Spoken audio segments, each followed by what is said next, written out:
Welcome, everybody. Welcome to FFIB. I'm Jason. That's Tom. We are Finger Flicked and Box. And today we are joined by the man himself, Eric Glesser from Spyderco. Hello, Who's Eric. that? Hi. Thanks for having me back. I'm glad you could join us. Thank you very much. Yeah. We are very excited to have Eric back again because he's going to share some really good stuff with us. I'm sure. But I don't know what I'm sharing yet, but I guess we'll work into it. We'll figure it out. We might even have some talk about like some In-N-Out burger. Even who knows? There Oh, could be knows some where in and it's out gonna go. conversation. Wow. All right, let's hit it. What do you guys want to know about? What do you want to talk about today? Tom, I am pinning this to the top of the group. Perfect. Well, we're going to let a couple more people hop on. So this went live, and now people are just tuning in. I guess we can start playing with. I can show off what I have in my pocket right now. Yeah, what do you got in your pocket, Tom? I have a native Wow. lightweight and a decent steel called S90V. And this one's also been dyed with some RIT dye. This one was like that baby blue color. And that is an MXG Gear deep carry clip. That's perfect for it and rides right there. That is a Sweatpants. nice, one of my favorites, S90V. Beautiful piece. Nice color. Nice clip too. Yeah. It's not factory, I'm sorry. But Oh no, we like that. You know, some people like big spoilers on their cars. Some nice ground effects, little twin turbo added, maybe Yeah, that's Tom. supercharger, you know. Yep. that's me. Drop That's me. it down, add some rims, you know, all that stuff. Tom straight pipes his 4 cylinders. It's true. So I can't be mad. But no, that's a nice knife. Good pick. Good choice. I like it. One of my Pretty favorites. solid.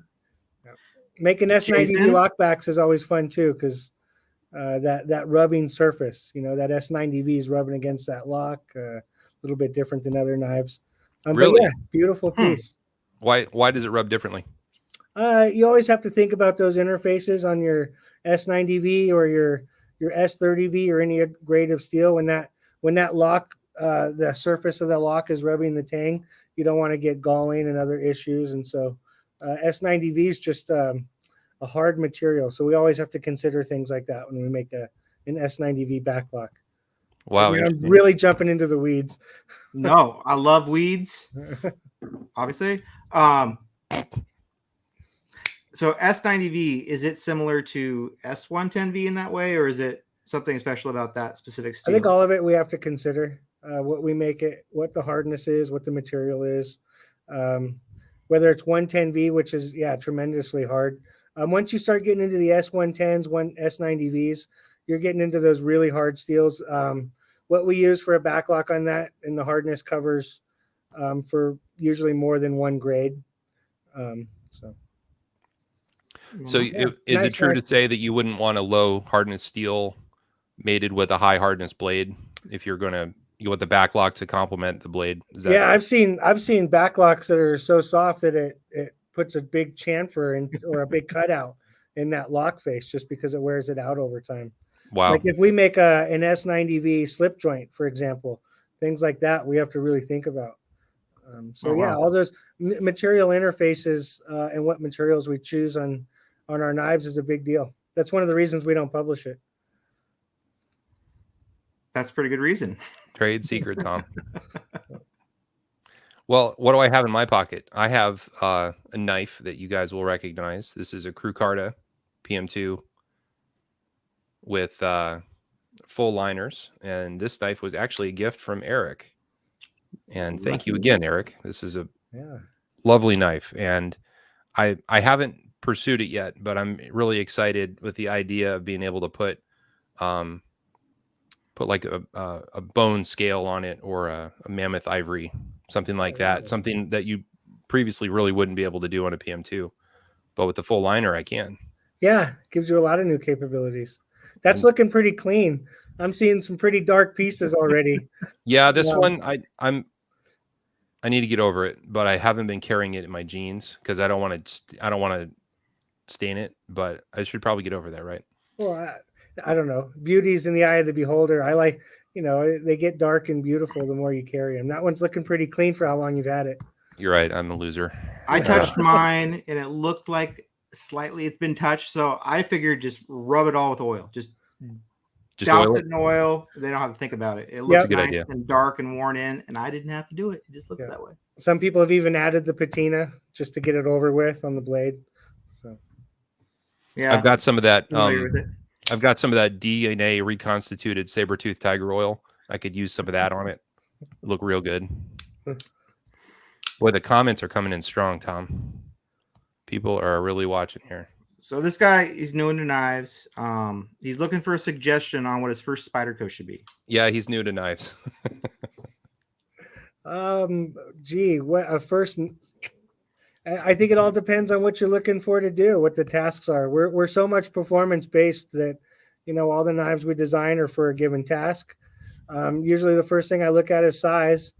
You know, what size knife are you looking to buy for what purpose? And then you kind of go from there. Well, there you go, Jeff. Consider purpose first and then work backwards. Yeah, those are good. But yeah, you know, Enduras, Delicas, paramilitaries, you know, a lot of those stuff are the main pieces. Natives, Sages, you know, there are a lot of great knives out there, just depending on what you're looking for. It's really tough because we get the question a lot. It's like, what's your first knife? And I can name 8 knives that everyone would be super happy about. And you know what? It might not even be that person's choice, because you guys have do you know how many knives you currently have in your lineup, or about how many? You guys have a thick catalog. I know that. Gee, I don't remember off the top of my head.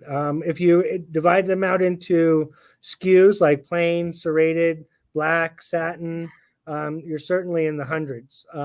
For just regular models, though, without all the variations, gee, I want to say it's something about 100, maybe a little over 100, but I'm probably wrong. Somebody out there might do the count. But yeah, it's a lot to keep your head wrapped around these days. I remember when we were a much smaller company, and we continue to grow, and people still like what we're doing, and there's a lot of flavors still yet to be done. So it's fun stuff. So Eric, what do you have in your pocket? Oh, I should have known you were going to ask that. I have 2 knives in my pocket. I have a white paramilitary 2 that I'm sporting just to see how the material works out. Oh, nice. Because white is always a challenge. Yeah. And then I have another little prototype that I'm working on. Ooh.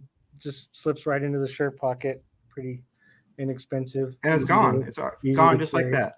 Yeah. So yeah, I have some fun items. Always something new. Yeah. There's a company called Blades We Love that offers white G10 on some of their PM2s. And I had one for a while, and it was really fun because it really had a lot of pop to it. But like you're finding out, it catches everything. Yeah. And it could be tricky to keep it clean. It's tricky to manufacture, tricky to keep clean. Hell, it's tricky to match up scales from front to back on a single batch. Is that right? Yeah, white's a funny thing. So we still play with it. That's just what I happen to have in my pocket. And it's starting to get dirty. But yeah, it's always testing something new. That's what will be in my pocket. So last time Tom and I saw you, it was last summer, and it felt like we were thawing from a long winter of COVID, and the life seemed like it was in front of us again with endless potential, and now we're racked with Omicron. So I was a little curious about how things are going for Spyderco in this resurgence of COVID. Are you guys have you found a way to navigate it a little better than maybe last year? Oh, I think every day seems to be new challenges in today's world. Yeah. We were pretty efficient in operating through the pandemic, overcame a lot of adversities through it, kept together our staff. You know, we rode together as a team. And so nowadays, you know, we're still forging ahead. We still have some challenges here and there. I personally don't think it was as bad as before. As far as the challenges to overcome on the daily basis with people or our staff. Now, on the flip side of that, though, it's harder to get stuff. I mean, you guys probably see it. The supply chain seems to continue to get delayed. Yeah. Costs continue to rise. And so I feel like that we continue to struggle with a lot of outside influences and challenges. Internally, though, we seem like a pretty good team that works well, and we seem to face these challenges pretty well as a team internally. And I have to, hats off to our guys; are just amazing. But it certainly brings its challenges, that's for sure. It seems like across the industry, we're seeing lots of supply chain nightmares from other manufacturers. So one manufacturer in particular ran out of boxes. They didn't have any boxes for a month. Yeah, 2 of them actually. I got 2 knives that came in just random cardboard boxes with a note that says, "We'll mail you one later." Yeah, we'll mail you a box later. Another company wasn't able to get any M390. They're back ordered till 2023 or something like that. So they had to source it from another company that had a surplus. So I don't know if it feels better or not to know you're not alone, but it seems like it's really affecting everyone. Yeah, I hope that we're forging it as good or better than most, is my hope. Yeah. I have to have hats off to my parents in a lot of ways. They've, it's a 45-year-old business, multi-generational. We've been through tough times, whether it was, 2001 and 2008. The company in 45 years has certainly met its challenges. And so when we went into, the pandemic, and even to this day, a lot of the, core philosophies we have continue to help us get forward. Boxes is a great example. How do you source boxes? Where do you, how, in the sense of who's making them, how many places are making them, how many do you inventory, what style of boxes do you produce? Sure. I mean, there's a lot in just supplying boxes. And when you look at Spyderco as a whole, whether it's, boxes or steel, or a lot of the things that we need, screws, clips, materials, blades, all that stuff, we have a good team that works hard to overcome a lot of these adversities, and we seem, hopefully to continue to try to stay ahead of most of it. But yeah, I know everybody's dealing with challenges. So yeah, we do the best we can. Good. One thing that me and Jason have kind of noticed, and you could correct me if this is incorrect, but a lot of the 2-date letter codes on the boxes on runs, it seems like you guys are building as much as you can with what you have. And then, because the dates are not always just like all the same month, it seems like you try to do as much as you can with the parts you have, then you finish it when you get the rest of the parts. Or is that kind of how you've adapted to producing stuff? I guess that's one way. The date codes. It's funny. I just had this question recently from somebody else asking about date codes. We just print out the date code when the knife is built, and oftentimes there's any number of reasons why that date code might be different. It could be anything from we're waiting on a component, to we have certain people building the knives, to they were sitting in marketing and they moved over into the warehouse, or they were part of an older batch that got reworked, or there are just they were out having photographs made. There's a lot of reasons why the date codes might be different, and so I think it's a good general rule to kind of say, oh, most of this batch likely has this date code. I would say that don't be surprised though if once in a while the same batch has a different date code, because of these different reasons. I mean, just recently, we have some knives that only a few people can build. And if those people, because they've been trained and they know the quality standards of that knife and everything else. And so, if they're on vacation for the holiday season, that just delayed that project. And we might print out the following month's date code purely for that simple of a reason. And so there are a lot of reasons why date codes might be different. That's very informative, because we get asked, because people will look at that sometimes like the letters are different. This one must be a fake. And I'm like, they don't make a fake Maximate or whatever it may be. But that's a very informative reason. One of the things we play around here is we'll throw fakes on the table and see if people can tell a fake just by with their eyes shut. Most of our staff can. You can pick up a fake and you can feel the action in the edge and the peel ply and how stiff the clip is, and detents and lock engagements. And there's a lot you can just feel without even looking at the dang thing, if it's a real knife or a fake knife. And so, I always lean towards those kind of things first. Let's look at the product itself. But I do think that, packaging, date codes, barcodes, all that other stuff is an added thing that help reassure a knife.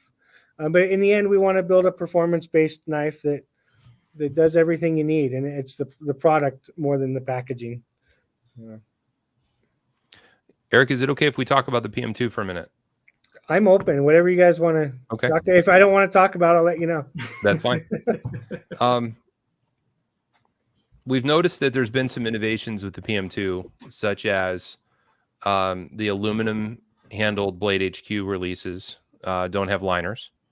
We have a full liner on the Micarta PM2, and then I know the PM2 lightweight will not have liners. It will have some sort of modified system in it. Are we looking at the edge of a paramilitary 3? Like, is the knife on the verge of moving to the next iteration? It's a yes. Sure. The lock itself can be done a lot of different ways. The original one was nested on both sides, as you guys know, into G10. Then we did the lightweight, which I have to, whenever you make a side spring from the side on a plastic knife or an FRN type material, an injection molded knife, you worry about a spring pushing in from the side because it tends to push these things out. And so for the Para 3, it was really, how much can we get in there that's a side spring without really destroying the whole knife and getting the performance you need. And so the engineering team did a wonderful job of just making the compression lock a single bar that reached out. With the aluminum knife, it was very much the same. We had learned a little bit since the lightweight on the Para 3. And so for the aluminum Para 2, we took some of those concepts. We transferred it to the aluminum Para 2 to where it's just a single bar that's the compression lock. You'll notice if you were to take one apart, there's some shapes in the back of it, the way it's mounted. These things make a big difference on the performance of the lock. Our engineering team made multiple samples and reiterations, and they developed it so it was a nice piece on the aluminum Para 2. And then we do have a lightweight Para 2. We'll have that in the prototype case at SHOT Show. And that just takes it to the next level. Whenever you make a knife, larger, like a Para 3 to a Para 2, or even, we have a lightweight Shaman we're going to do. That's going to be at the SHOT Show as well. Oh, wow. When you start making these larger knives in side springs, the engineering complexities really, really go up. And so, that we've done a tremendous amount of testing in these knives, and I guess everyone's a little bit different in its story. I could peel each one apart and say why we engineered it that way in order to try to get that type of performance.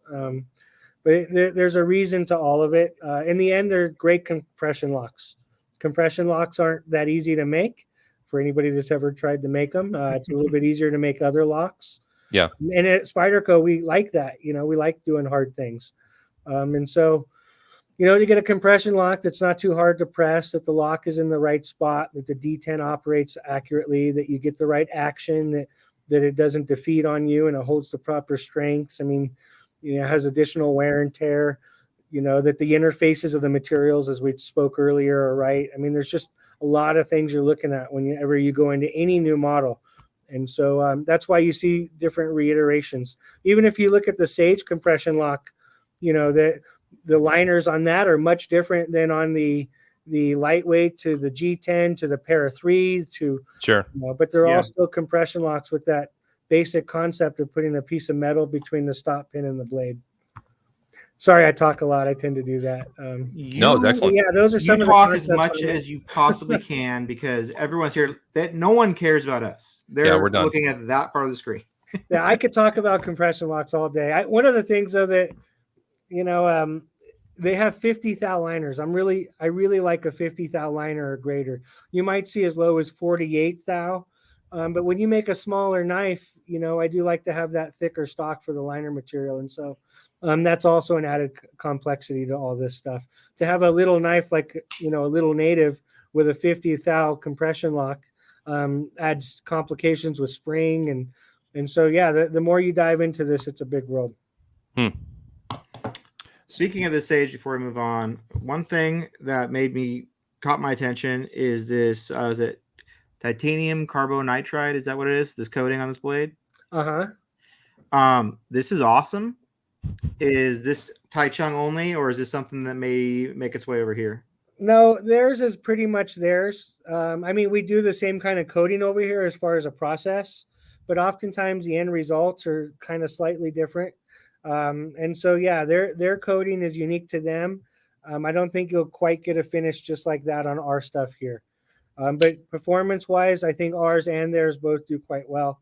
Okay. I think that there's a differences of opinion too. Some people prefer ours because it's not as glossy and doesn't reflect as much. And so I think they're both great, both different in their own right. That's why we do it all with different people, so you have that variation.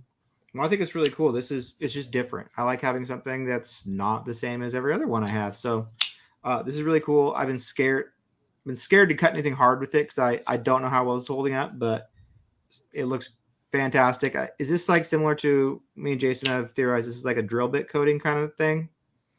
Oh, I don't know. I don't know. I don't know enough about that. I'm sorry. That's right.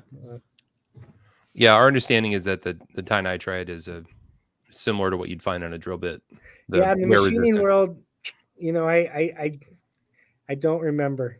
I know they have different coatings for different wears, things like that. Yeah. Hell, I've seen diamond reamers. I mean, so anyways, yeah. That's a whole nother world. I don't know the comparisons between the knife industry off the top of my head. I don't know how much you can talk about this, and if you can't, I understand. I'll be disappointed, but hey, on the aluminum handled PM2, that golf putter milling that you did had a incredible wood grain tone to it, and when I really inspected the knife, it looked like it was a function of like the angle of the attack of the tool cutting the marks into the aluminum, and it left behind that, like, it looks like oak wood grain in the material. It's unbelievable. Was that your design? It wasn't my design. It was somebody that's on our factory. If I remember correctly, on that particular one, somebody conceived it and then somebody else programmed it. Okay. If I remember correctly, though, the cutter isn't tilting on that. It was just the size of the cutter and the way the pattern went that gave you that effect. For us, we really want to be able to push your thumb down in multiple directions and get that grip without ripping up pockets and a lot of other things. Right. There are also other textures we're working on now that are fun like that too. So if I remember correctly, though, there's no tilting of the axis on that. It was just the nature of the pattern and the cut. Okay. I thought it was incredible. It was such a, it did feel good in the hand. It looked great visually. The colors were killer. That was a really a home run release. And then the price point was crazy. Great. Yeah, it was really hard to manufacture. We had a whole number of challenges. It's funny. There's one on the far end of my table so I can see it. But yeah, that knife was a challenge. We learned a lot. When it comes to aluminum, a lot of makers use a lot of aluminum, a lot of our competitors, and they get good at it. And through the years, hats off to those guys. Aluminum has its own challenges.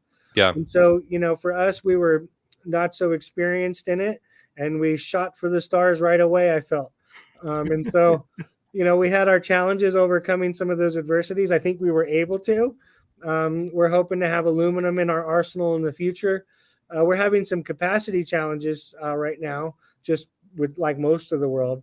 And so you're not going to see a lot of aluminum from us, but it was fun to take it on and learn from it and continue to strive and have it in our arsenal of abilities. If you had to guess which one of those sold out first, what would be your guess based on how cool you thought it looked? On the aluminums? Oh, I don't know. I always think blacks sell out best or sell out first. Purple was the first one gone, which really? I thought was really cool. Wow. Yeah, that's surprising. There's a purple and black run going, as many of you guys know, with crew wear. I just love those pieces. So I guess it doesn't totally surprise me if you have those crew wear black and purples. I'm sure your purple aluminum one would be a nice additive. Yeah, definitely. Let's see, what else do we have to talk about here? Tom and I made a list, by the way, guys. So we have something we're working from. I see there's a lot of comments here, and I'm reading them as we go. So I think we're going to hit some of these. Some of the guys in the group have noticed that the military is getting very hard to find in stock. A lot of the stores are out, and the rumor is that requests for them are being turned down, like not available. The I don't gut think feeling we're turning is down that requests. Usually, we'll continue to take an order. We're trying to fill stock as quickly as we can. okay. We are going to work SHOT Show, like I mentioned earlier. I think it's very important for a brand to continue to know their dealer, the distributor, to have a face to a company, to support its brand, to work things like shows, to continue to take orders. Even if our capacity is low and they're oversold, we work our best to get them there. We are expanding our operations. I think it's easy to say, let's level it out and not make work harder, but we hire more people, we expand our operations. We're looking to try to fill that demand as much as possible because all of our customers, our dealers, our distributors, everybody's important. So we're working hard to try to fill a lot of that. At the SHOT Show, we will have a military too that came off of the production pilot. And so we're continuing to get closer on that stuff, though we're having our capacity issues, but it's nice having some of this stuff closer to being ready for when we do get some of that freed up capacity. But yeah, it's really just across the board. We're trying to catch up in as much as we can. It's a bit of a whack-a-mole situation. Military 2 is definitely going to make people happy. That's been a rumor for a while now. And wow, I'm excited to see that. I like how you just kind of dropped. That was the little tidbit I think we were trying to extract is there a number 2? Here come the comments. Yeah. So yeah, it'll be in the SHOT Show prototype case when we're there. Wow. Okay. And it is a compression lock. There's some details on it. So that's interesting. Big detail. So now we can maintain the name of the club. We can keep Millie in it. It's not going anywhere. Oh no. It's Millie 2, PM2. We'll cross that bridge later. Don't worry about it. Okay. We'll only accept the classic ones. So Eric, I could tell you we'll call it the military model though. I don't think we'll vastly change it too much from that. We're very proud of that name. Same with the police model. We find them two of our favorite names. They go back in time a long ways. That's true. They really do. Gosh, I think the police wasn't that one of the first 10 models? Yeah, the CO7, so the 7th knife made, and it's the longest running production knife. We still produce it, where all other knives have been discontinued that were before it. We also have, I'm probably speaking out of turn, but we have a screw together police model that's coming forward that'll be a stainless screw together. So we're excited to start continuing to evolve, CQI that model. That's cool. Wow. All right. Awesome. I wanted to talk about MagnaCut too. That's become a very hot word in the industry. Is from a user standpoint, everyone's excited to get their hands on it. And we see in the new catalog that Salt series seems to be headed towards MagnaCut. Just kind of wanted to get your impressions of the steel. What do you think of it? I think it's an amazing steel. Honestly, I have to, hats off to Laren Thomas and Crucible and Niagara and the rest of the people that put that steel together. I think the more you learn about steels and you look at that steel, it's an amazing steel, frankly, and we're excited to use it. We're still, learning more about it every day. We feel that the corrosion resistance was really high.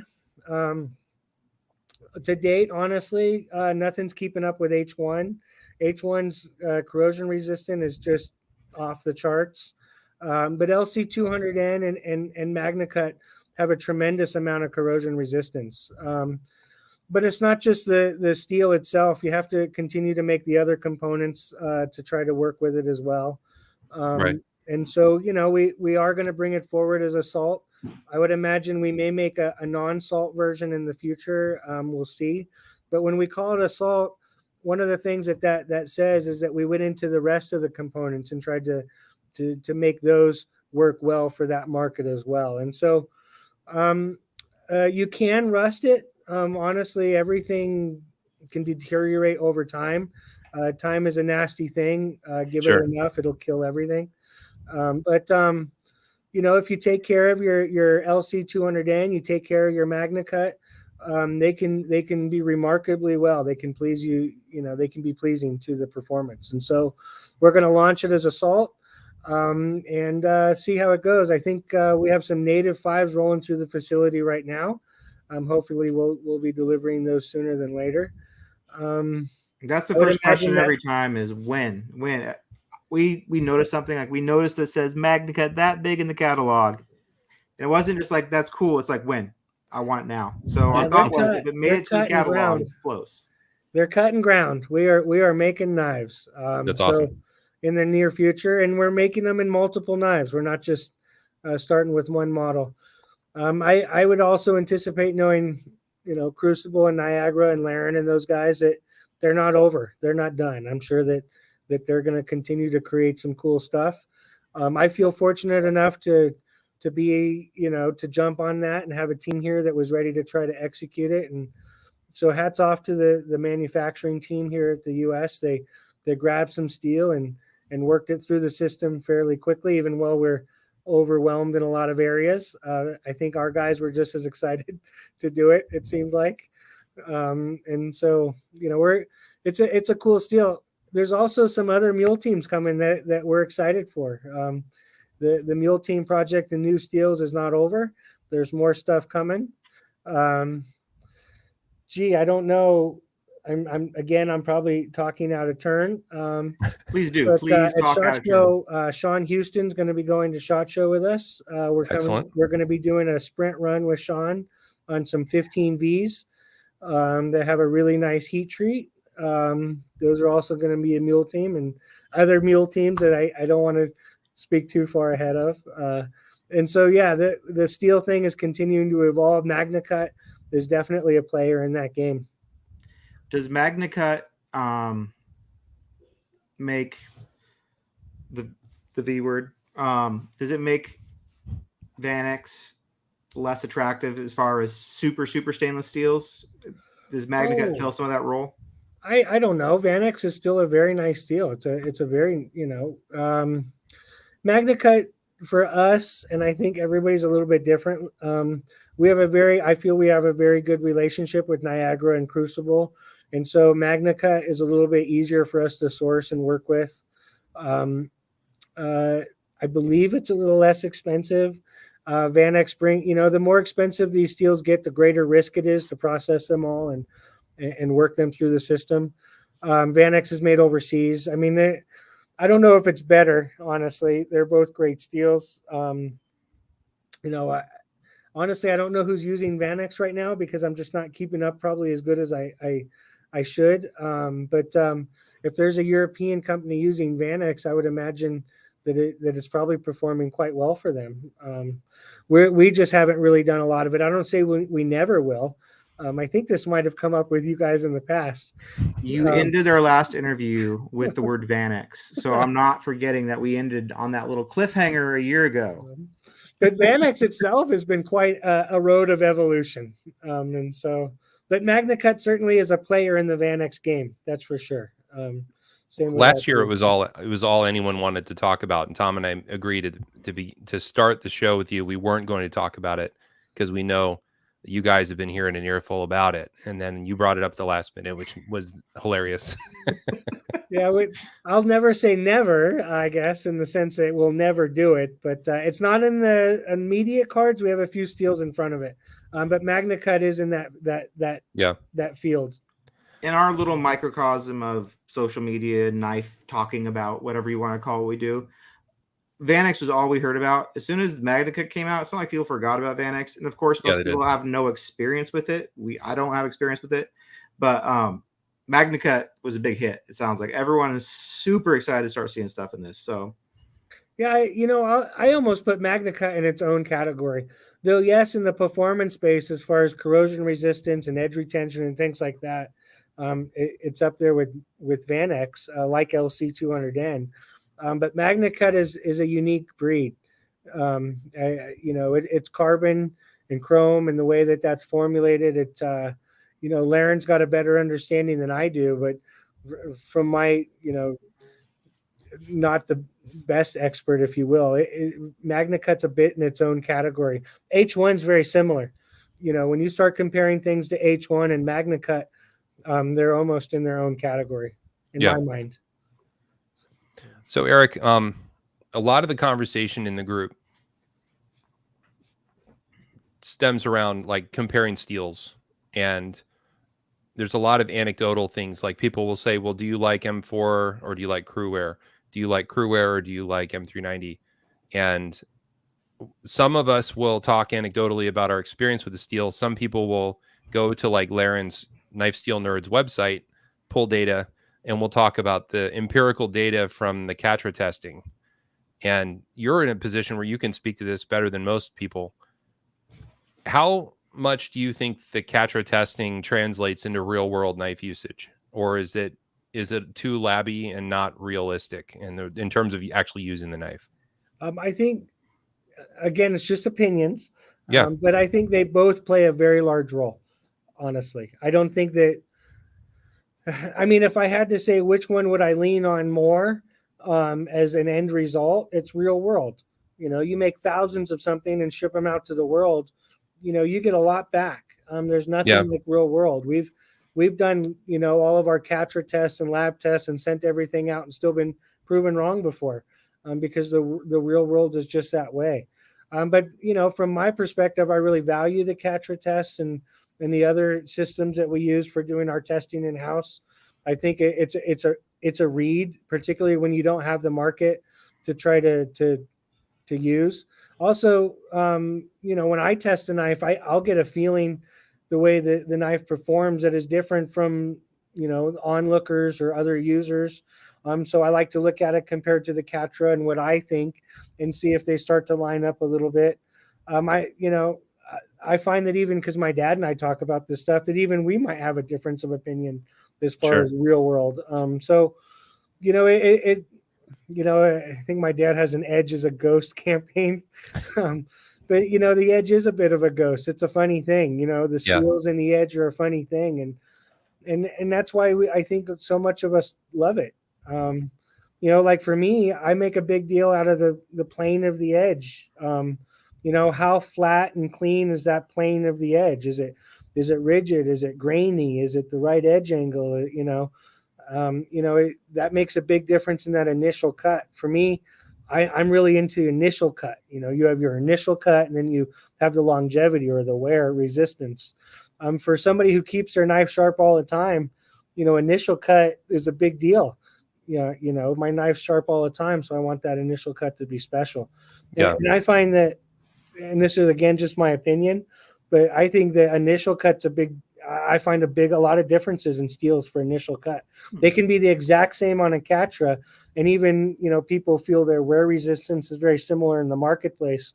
But I feel your initial cut is a difference. Spyderco likes to be one of the sharpest knives out of the box. And you guys make some pretty sharp knives. Yeah, I have the scars to prove it. When they get less sharp, how do you personally make them sharp again? Well, I use all of our Spyderco sharpeners. The triangle sharp maker is still my go-to. Oftentimes these days I use a 30 instead of a 40, just because the steels can just handle it so much better than they used to be able to. Yeah. I'll find myself, rebeveling edges sometimes just to thin them up. I use the triangle sharp maker probably most of the time. I like the Gauntlet, the Galley V. I like a lot of those types of systems. I also use a wheel and a grinder. I did that. I still do it. Once you have that skill to be able to walk up to a grinder and sharpen a knife, it's tough to duplicate that by stone. Yeah. Um, So I use all methods. At home, though, I usually use our own equipment, the triangle sharp maker.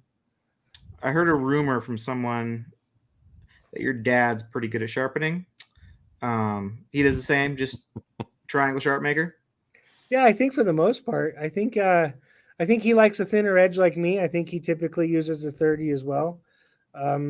He's sharpened a lot of knives in his day, that's for sure.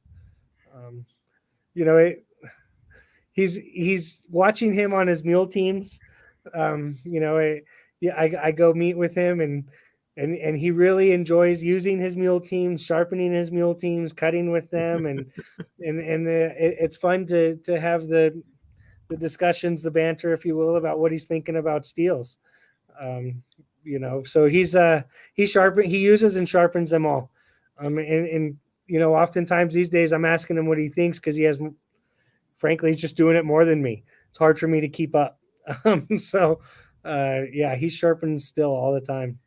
Do you have I any don't tips think I will forget when me and Jason were at Blade Show and we're talking to you and Sal with Sean Houston, when Sal took Sean Houston's knife and he held it to the back of his head, and I had no idea what was about to happen, but it was sharp.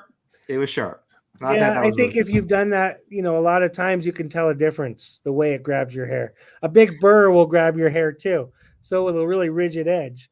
And so, you know, for me, I always found it's one method. In our U.S. facility, every single knife is cut with a piece of paper. Still, you know, we like a certain grade of paper, so we look for that type of paper. And every one, you know, we go slice real quick just to see how that thing goes. And if you're on the factory floor, and you know, we were just talking recently about, you know, one thing that went through it. There's people that have sharpened 1 million knives, Wow. robots and other ways. And so, you know, you can take a piece of paper and you can run that down, and after you've done that enough times, you'd be amazed at what you can feel. I remember when we were making our triangle sharp makers, they still may do this to this day, but it was very hard to see imperfections on the stones. And so we had people that would feel the stones. And there were people, I met one, because this was being outsourced. There was a woman that was working with our stones that had been feeling the imperfections on our stones for 15 years. And she had a pile of stones in front of her that I couldn't feel the difference, but she could. And Wow. so, you know, edges are kind of like that. You know, there's a lot of ways to tell if it's a good edge. Do you have any suggestions for sharpening Maximate? That seems to be the steel that causes the most frustrations. Guys have a hard time either getting a burr or knowing where to stop. Like, do you polish it or do you leave it coarse? What do you like on a Maximate? Don't let it get too dull before you sharpen it. I'd say that. Okay. Try to keep it sharp to begin with. Yeah. You know, it's a hard steel. I mean, as you guys know, you know, you can go typically. Okay, these are just opinions. A lot of people might have different opinions. Oftentimes for something like that, I'll literally take out the diamonds and I'll rough it up a bit, and then I'll go at it right with the white stone and try to crisp that edge up a little bit, not let it get dull too often. You know, you have to have something that's harder than the steel itself. That's the first thing, and you're already dealing with one of the hardest materials out there, and so. Yeah. You know, fortunately, our ceramics are really good ceramics. They are harder than Maximate. I feel like I've sharpened Maximate, and you know, you put in 50 strokes and you look at it with a loop, and it feels like you didn't do anything. Yeah. And so, you know, it can be tough. You know, it can be really tough. And so, don't let it go too dull. Keep it up. If I've let it go too dull, I might rough it up and then try to hone in on it. It's one of those steels that I find it's hard to make. Again, these are just opinions, but I'm really into my initial cut, like I told you guys. And so to make things scary sharp, you know, where that edge just reaches out, you know, Maximate's tough to do that with in a lot of ways. It'll outcut everything just because it's how hard. I mean, if I'm going to go cut cardboard boxes, you know, give me some Maximate. I'll go to town and cut up boxes all day long. Absolutely. Is the initial cut the best? I don't know. You know, grab me some M398. That's some nice initial cutting. And so, you know, I guess these are just some opinions, but everybody has them. It's cool stuff, though. You know, it's fun to get Maximate, to cut with it, to use it, to sharpen it, to learn about it. It gives you a further appreciation about steels. Yeah, it's really pretty if you put some stuff on it, mustard, and shine it up a little bit. It's a beautiful steel. Yeah, It's It neat reacts stuff. well. And then you get into other stuff, like the Rex 121, the 15V that Sean Houston's working on. All this. When you get into steels like that, sharpening is its own animal. Yeah. One thing I do like to have though is a loop. I'll feel it with my thumb, look at it with a loop. That helps you on those really super hard steels to know what you're doing.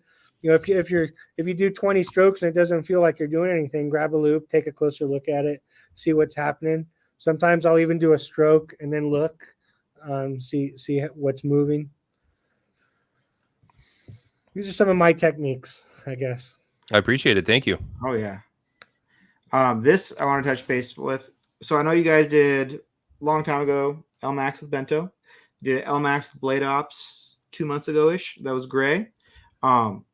So we just got a peek at Freydon Locks exclusive that's coming out with LMAX and marbled carbon fiber scales. It's the most excited I've been about a PM2 besides the Crew Carta in a while. It looks awesome. That marbled carbon fiber looks amazing. Yeah. Yeah, it was absolutely gorgeous. I think it's one of our top sellers with our staff recently. Oh, wow. Really? Our crew downstairs has an ability to buy the exclusives. We give them that opportunity. Some of them take us up on it, or they take advantage of that. And I'd say that was one of the more popular ones amongst the people in house. Awesome. It is a gorgeous piece. It wasn't easy, honestly, because it's nested. You start taking something like that and you cut it all out and you nest it and you build it. It has its challenges. There are no two the same. I think that's what makes knives collectible and fun, is that you're going to get yours and it's a little unique to its own. So yeah, I honestly think it was a beautiful piece. I'm excited to see it coming. You guys are crushing it on the carbon fiber. Yeah, fat carbon's gorgeous, isn't it?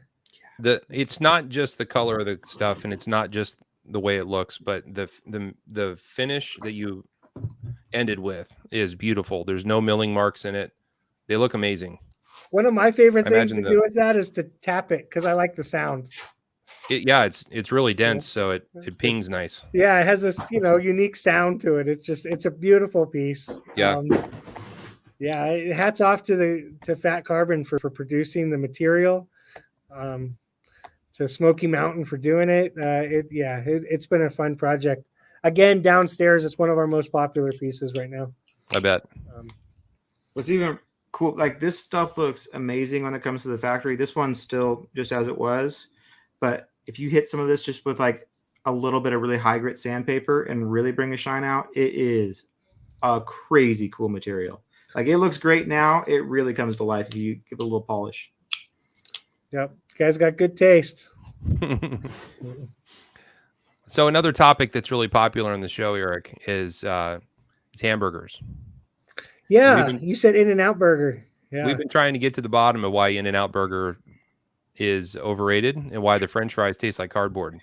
We're wondering if you had any thoughts about that. I haven't eaten at an In-N-Out in like 20 years. We got one here in the Denver area. What I hear is they still have a 30-minute line at least every time you want to go. I don't think I've ever wanted a cheeseburger 30 minutes long. Yeah, so I haven't made it there yet. Yeah. I don't want to. This is a tough one for me to make a call on, though, I guess, because a lot of people ask us about our knives, right? Are your knives worth it, or are they overrated? By all means, I don't think so. I think not. And so I think you get into the burger world, you're going to have some real strong opinions. Well, as a man with a man with a gut and a mouth and an opinion, what do you like for a burger? Where's your go-to good burger? Not a McDonald's burger, but like next level. Ooh, my favorite burgers are the ones we make from home. We pack them with cheddar. I like them medium rare. You get a little avocado on there and some sprouts and pile it up nice and thick. So for me, I feel at home. I'm a big sports junkie. I love tailgating. Okay. I think that can be as much fun as the game, especially if you're a Broncos fan recently. And so, I love the ones we cook. I feel that we're the best. I don't think anybody does it like we do. Okay. That's Broncos. the Boise Broncos.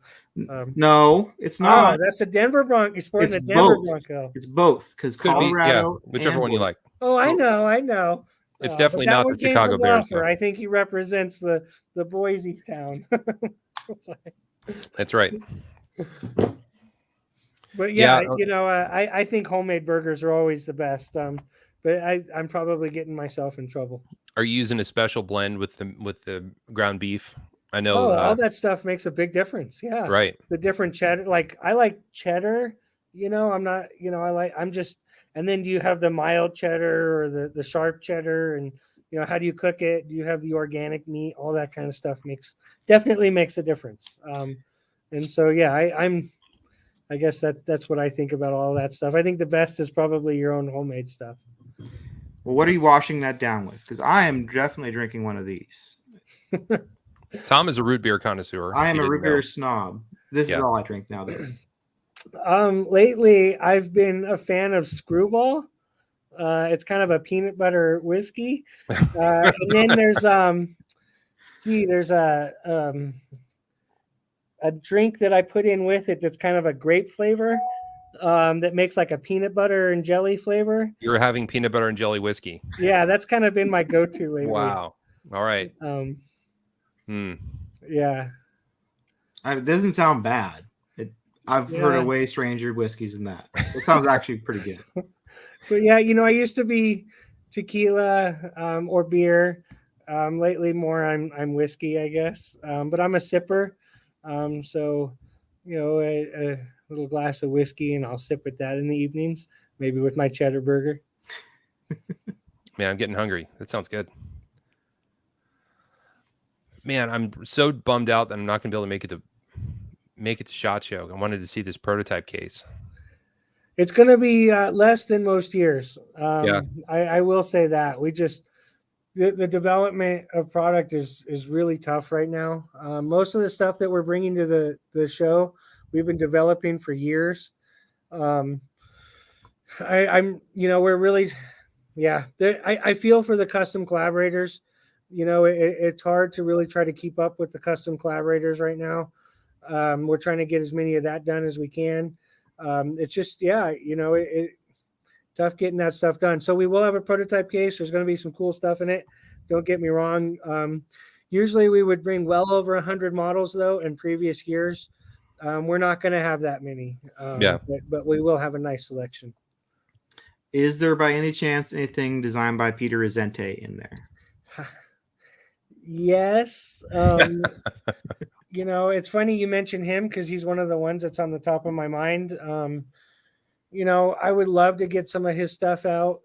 Same with Swish, Marcin Swish. We got a Fred Perrin that we're working on right now. I think is pretty close to fruition. But yeah, some of these guys, we got to get it done. Resenti, we've had some that we've been working on for years, and the pandemic has just bogged them down. We haven't been able to make a lot of headway because of the challenges of manufacturing, but this upcoming year, we're really trying to focus on it. We're really investing heavily in trying to overcome some of these adversities. We're not going to throw up our hands and give up, but I do want to get them done. I know Nirvana 2.0 would go over really well. People are stoked about that. I mean, by the time I get his knives done, he's on to the next thing, and that's a drag. And so we haven't given up. Hopefully some of these guys haven't given up on us, but we're trying to get it done. We want to get back. Yeah. I look forward to it. Well, we're coming up on an hour, Eric. How are you on time? I'm okay. I'll finish up the hour with you. Okay. All right. Whatever you want to know, I guess. I'm curious to know, from an outsider's point of view, it seems like you guys pretty easily pivot blade steels.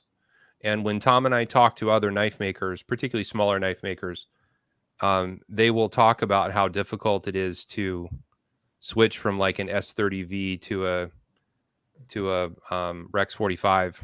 I'm thinking like an HRC of 60 to 65 or something like that. Being able to accommodate that kind of swing is really, really difficult on a small level. And How are you guys so good at it or capable at it when we know it's not easy? I think, one is experience. It's a lot like the aluminum knives I talked about earlier. We've been doing high grade steels now for 30 years anyways. Yeah. I remember bringing 440V into the marketplace. And so, we have a tremendous amount of experience. We have a lot of options at our fingertips. We approach things differently because of the different options that we may have. We invest, we're not afraid to invest. I think that that's tough for a lot of people because if it doesn't pan out, it can be very costly. Right. Vanex is one of those things. Are you willing to invest? You can have, well over 6 digits into a batch. And if something goes wrong, your SOL on that, your material supplier isn't going to redeem that. By the time you invest in wheels and labor, heat treat and everything else, and the damn thing cracks, you're screwed. So I think for a lot of factories, I can understand the nervousness, the risks. We don't have as much experience. It's a big investment. If something goes wrong, there's not a lot of recourse. And it can probably be, a little scary at times. It's scary for us. I mean, when we call out a Magna Cut to be a salt before it's even on the marketplace, makes us nervous. Right. And so, we invest. We also take risks. We're risk takers in a lot of ways. We're not afraid of trying new things. And that's what pushes us forward. I remember when my dad came up with some of his inventions, he tried selling them to people and nobody wanted them. So he made them himself, and look at us now. And so oftentimes, we'll leap forward, take the risk and be wrong. Once in a while we're wrong and we try the best. And if we're wrong, we try to let people know we're wrong and do better next time. Yeah. But yeah, all of it is incorporated in steels. And we have a passion for it too. I think that helps. If you're another knife company and you really don't love it and you don't have the same drive to want to do it. So, probably it encompasses a lot of reasons why we're able to do it. And other people have great challenges with it. It really appeals to a certain type of collector personality. Like your product attracts people that are into, like you say, performance-based items. And by producing so many steels, especially like PM2 platform, where it's the same thing, it's almost like I have 8 cars in my driveway that all have a different engine in it, and I get to go play with that and see what it's like. And I think it's really cool. There's no steel that's bad on a PM2. You can't get a bad PM2, but you can get all sorts of different ones for different purposes, I guess. And that's really what's attracted me to this brand. It's a really good knife that fits my hand, and I get to nerd out on a thing on a deep level. And that's kind of what I do about everything. But I love being able to nerd out PM2 and the Para 3 and just experience different stuff. And do you know how many PM2s you guys have right now? I don't, honestly. I'm losing track. Even the Enduras and Delicas are, it's just so many. It's an amazing knife, though. It's in its own category. A lot of Spydercos are, I feel, in their own categories. The car industry is very similar. You have your pickups and you have your sports cars and everything else. That's Jason's favorite knife, the Pochi. It's in its own category. It is in its own category. Yeah. We did get a question in the comments here asking if there's going to be a Pochi 2. I'm going to go ahead and tell everybody yes. There, right now, because of capacity constraints, a lot of our stuff is just slow. There's not one currently in the works. I would imagine if we can get a little ahead of what we're doing now, though, there's a lot of fun stuff. There's no lack of things we want to do here. I mean, there's no lack of it. The R&D department, we still have our R&D department we had before the pandemic. It's an amazing group of guys. And we're excited for the future. We're still developing new stuff that, we hope that when we have capacity, we just roll it in. Yeah, I think you guys could spend the next 40 years just filling in all the ideas that you've had. But it's exciting to watch the success you're enjoying, and very happy to see that you guys are surviving COVID well, and I look forward to seeing you soon. Maybe Blade Show if it still happens. Yeah, I want to be there. Yeah. You know, there's Ewa, Eugene, Blade Show. Some of these shows are near and If dear. Eugene happens, I will be there at that Eugene Oregon Knife Collector show. If Eugene happens, I'm there, no matter what. Tom, you should get a table. I could probably do that. I could get some. I'll buy a bunch of fake PM2s, Eric, and you can see if you can spot them. Yeah, take the go on PM2 AliExpress challenge. or whatever. Yeah, go get the Tanto. Yeah, but don't support them. Yeah, no. If you do that, don't support them. That's hard to get one without supporting them. The thing that nobody thinks about is they look at the photograph and they go, well, it looks good. It's like, you're buying a lie. Do you think the photo is going to look dumb? No, it's going to look beautiful. And then you get it and it's not even close to the picture. And then you're the dummy. It says Spyderco took the picture on the picture and it doesn't look like that. It's weird. Right. Did you expect a dishonest knockoff to be good? No. That's why it's $20. Don't buy it.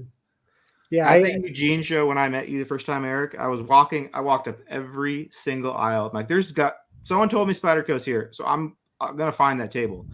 And I was just like, Chinese out the front automatic, Chinese out front automatic, Kershaw seconds, fake PM2s, and then like 20 feet away was you guys. Yeah, Eugene brings them all, by the way. Eugene, it was experience. That's called hometown. I love that. Tom will go tip the table over. The first time I met Almar was at the Eugene show, and I knew what he looked like by a photograph. And I had heard that he came into the building, and I had done the same thing. I walked the aisles until I found him, reached out my hand and introduced myself and got a picture with him.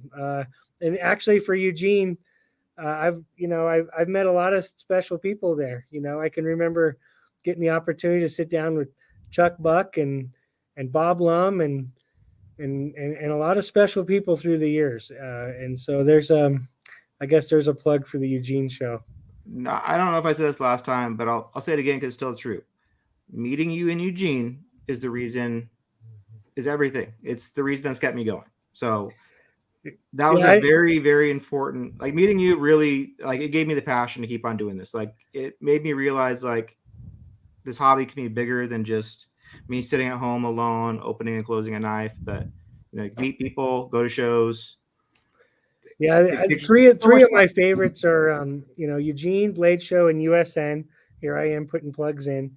But in all three shows, I get to talk to people that carry and use our knives face to face. It's not social media or talking through a dealer.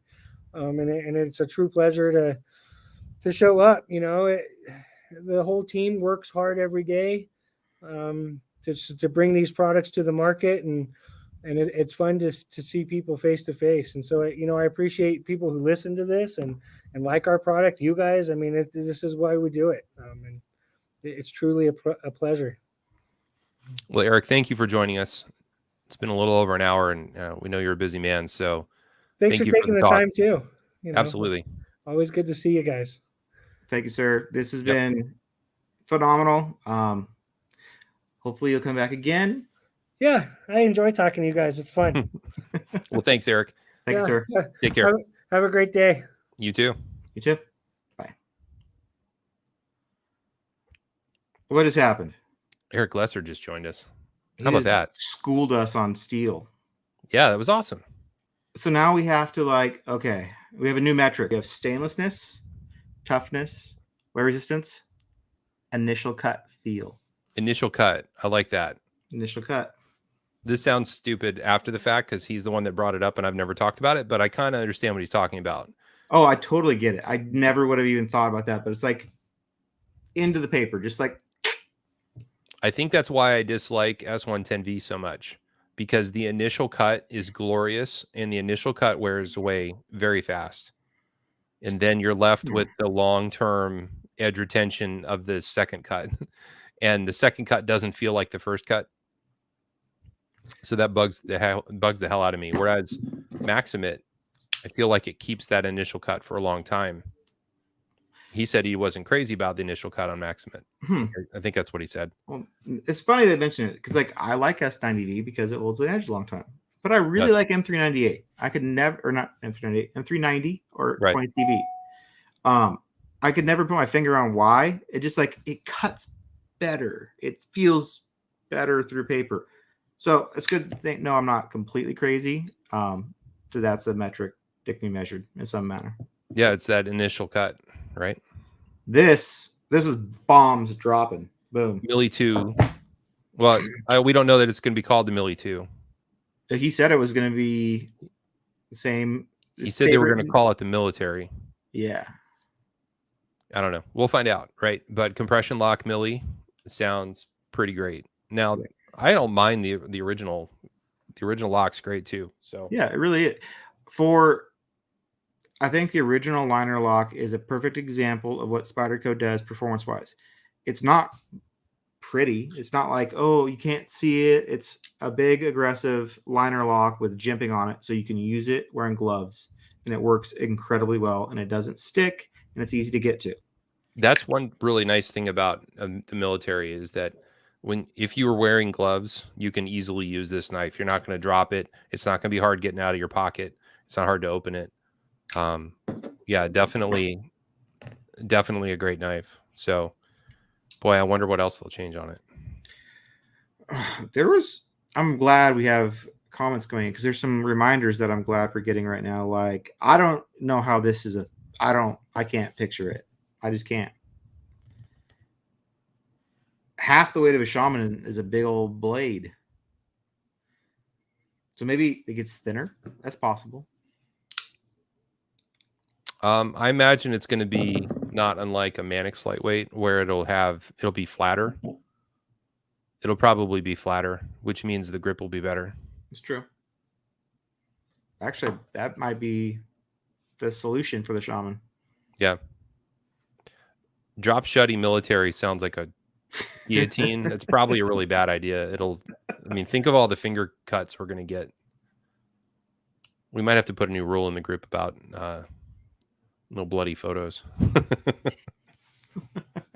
have plenty of those.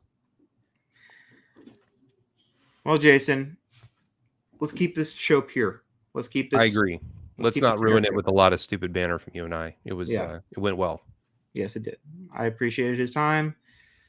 It flew by. I wish we could keep him longer, but he's got knives to make. Yeah, I was worried about going over. I'm glad we kept it on track. So, well, good. Well, guys, thanks for watching. There are a ton of people on tonight, and I think this is going to be a lot of viewers by the time we're all said and done. So, but Tom, I think I need another nap. I'm still suffering from COVID pretty bad, and I am talked out for sure. I was worried that you were going to be spent. You toughed it out well. I held it together. I'm going to go cough my brains out and then take a nap. But thank you all for watching. Thank you very much, and we're glad you could be here. And yeah, that's it. We'll catch you next week for our usual time. But for Tom, I'm Jason. This was FFIB. Thanks for watching. Bye, everyone.